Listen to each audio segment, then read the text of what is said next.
शेतकरी बंधूंनो नमस्कार. कृषीज्ञान यूट्यूब चॅनलमध्ये मी आपलं स्वागत करतो. बाजार समिती हिंगोलीचे आपण आजचे बाजार भाव बघूयात.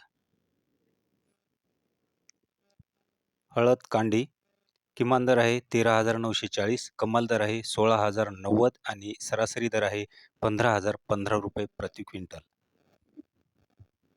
हरभरा किमान दर आहे 5,880, कमाल दर आहे 6,155 आणि सरासरी दर आहे 6,017 रुपये प्रति क्विंटल. सोयाबीन किमान दर आहे 6,260, कमाल दर आहे 6,790 आणि सरासरी दर आहे 6,525 रुपये प्रति क्विंटल. गहू किमान दर आहे 2,045, कमाल दर आहे 2,500 आणि सरासरी दर आहे 2,272 रुपये प्रति क्विंटल. मित्रांनो, दररोजचे बाजारभाव पाहण्यासाठी चॅनलला लाईक, सबस्क्राईब आणि शेअर करायला मात्र विसरू नका. धन्यवाद.